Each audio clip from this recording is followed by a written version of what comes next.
There is one phone call in NASCAR that nobody wants to make. Not to your crew chief. Not to your team owner. Not even to NASCAR officials. This one call, to a man who controls more power in this sport than almost anyone alive, could quietly end your career before you even realize it's happening. And Ross Chastain made it anyway. He didn't have the number. He had to go around and ask people just to track it down. And when he finally dialed, it was Rick Hendrick on the other end of the line. What happened on that call, what Ross said, and what it cost him, that story tells you everything about the kind of driver Ross Chastain is, and exactly why his future in NASCAR is still wide open. Stay with me, because this one goes deeper than you think. Before we go any further, if you're not subscribed to NASCAR Report today yet, right now is the moment. Hit that subscribe button and turn on notifications. We go beyond the race results here.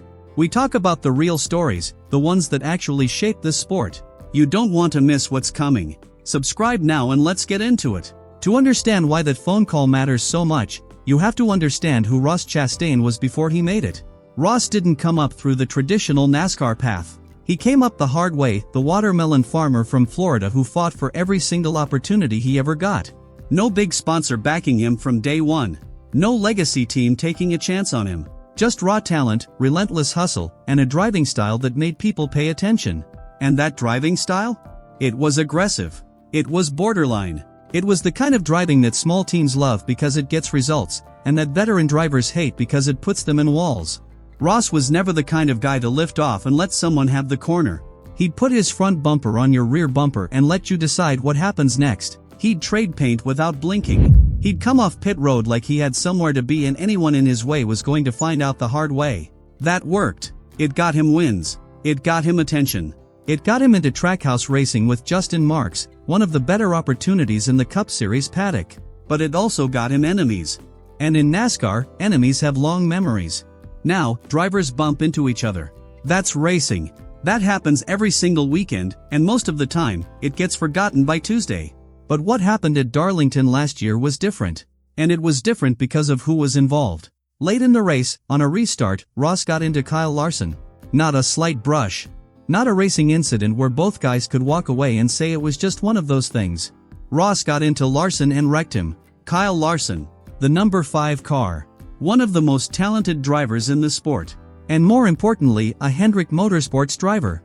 William Byron, also from Hendrick, ended up winning the race. So on paper, the team got a trophy that day. But inside the Hendrick camp, there was no celebration for what happened to Larson. There was anger. And that anger went straight to the top. Rick Hendrick, Mr. H himself, decided he had heard enough. This wasn't Rick Hendrick posting a tweet and moving on. This was a public statement from the most respected team owner in the history of this sport.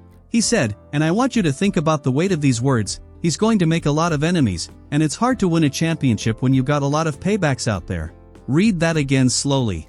The man who has more NASCAR Cup Series championships than anyone as an owner, the man whose cars run the best engines in the sport, the man whose organization has shaped this entire era of NASCAR, that man is now publicly talking about Ross Chastain. But he didn't stop there.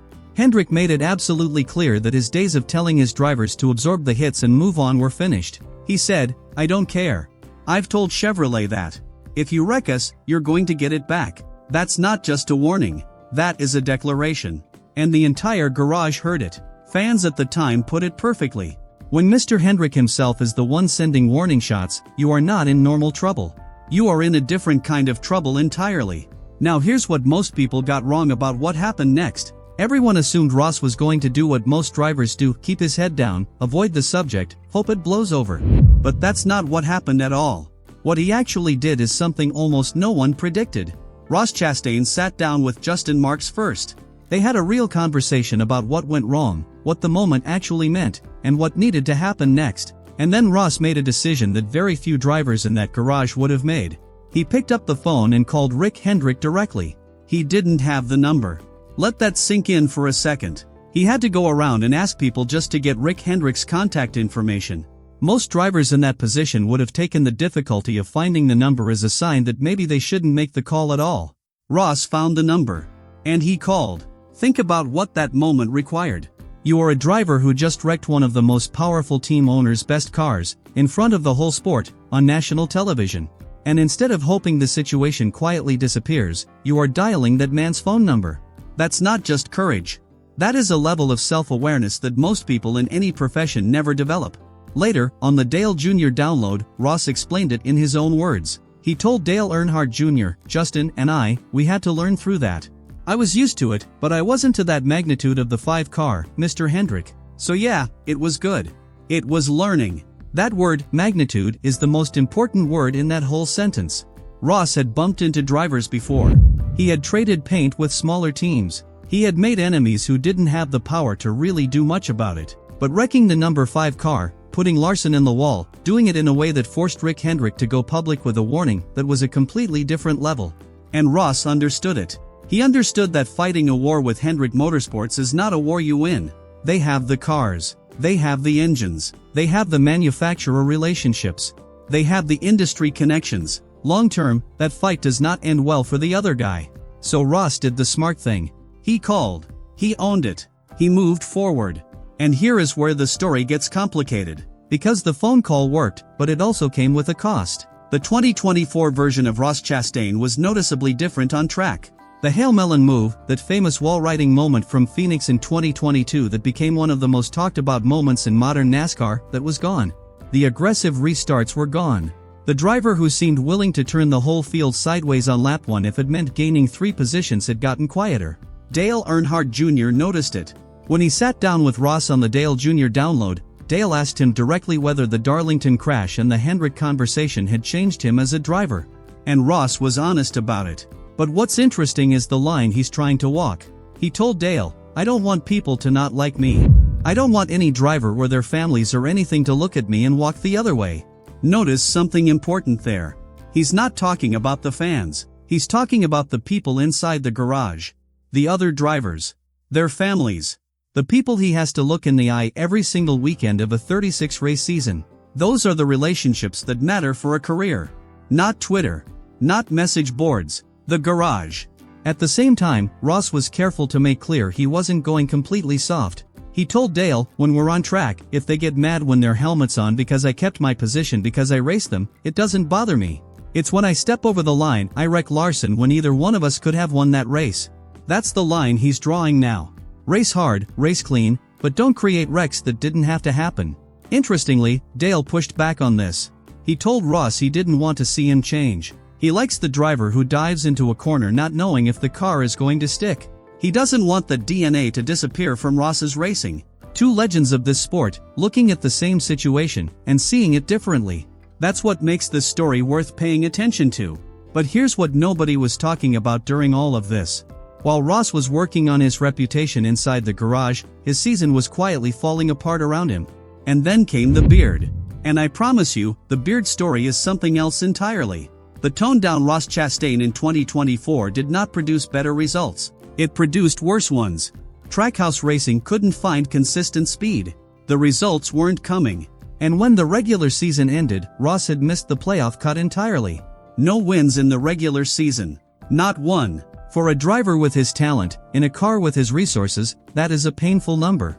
And then, the beard. NASCAR fans watching the playoff race at Atlanta almost did a double take. The bold, full beard that Ross had been sporting all season was gone. Just gone. He showed up clean-shaven, looking like a different person, right as the playoffs he hadn't even qualified for were starting. People were confused. Was there a deeper meaning? Some kind of statement? Ross posted about it online and kept it simple. He said, "Missed the cut and got a cut." Simple as that. When Dale Jr. pressed him on whether there was more to it, Ross laughed and said, "No, there's not. It's like when a girl dyes her hair after a breakup." So the beard was just the beard paying the price for a bad season. Harmless enough, right? Except it wasn't harmless at all. Because Ross had a major sponsor in Busch Light, and Busch Light had specifically asked him to keep the beard all year long. They had brand photo shoots planned around it. They had campaign material already lined up featuring that beard. This was not a casual request. It was part of a formal sponsor commitment. And Ross shaved it off on a random day without thinking about any of that. He told the story on Dale Jr.'s show. He said, "The first day I shaved, it was a bloodbath. I had band-aids when I went into the shop that day. My guys were laughing at me. His team found it hilarious. Until it wasn't funny anymore." His management rep, David Erickson, tracked him down and asked him if he had completely forgotten the meeting with Busch Light in St. Louis and what was discussed there.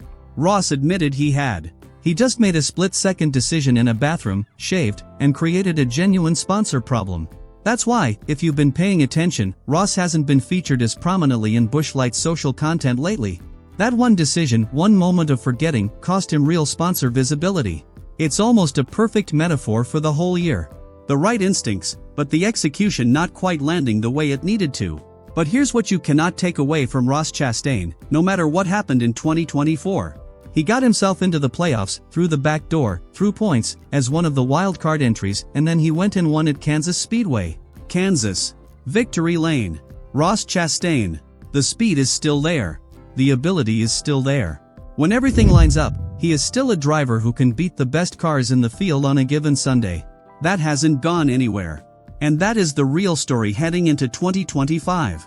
Ross Chastain is no longer the guy wrecking people for no reason. He's not the guy who picks fights with the most powerful team in the garage just to prove he can. He made the call to Rick Hendrick. He had the conversation with Justin Marks. He drew the line between racing hard and crossing the line. Now the question is whether all of that personal growth translates into a better season on the track. Whether Trackhouse finds the speed they were missing. Whether Ross can put together a consistent run from February all the way to November. Because if he does, if the maturity and the talent finally run together in the same season, Ross Chastain might be more dangerous in 2025 than he has ever been. Think about everything Ross Chastain has done to get to where he is. He came from nothing. He scratched and clawed his way into the Cup Series. He made enemies along the way. He wrecked the wrong car at the wrong track and had to track down the most powerful man in NASCAR just to make it right. And then he went to Kansas and won a race. That is a NASCAR story. The sport has always been about what happens when things go wrong, how drivers respond, how they recover, what they show about themselves when the pressure is real. Ross Chastain showed us who he is. Not by avoiding the hard conversation. By walking straight into it. That's the kind of story we cover on NASCAR Report today, not just what happened on the track, but why it matters, what it means, and where it's headed. If you haven't subscribed yet, do it right now. Hit subscribe, turn on notifications, and join us for every video. We've got a lot more coming, and you don't want to be the one who missed it. Until next time, this is NASCAR Report Today. See you in the next one.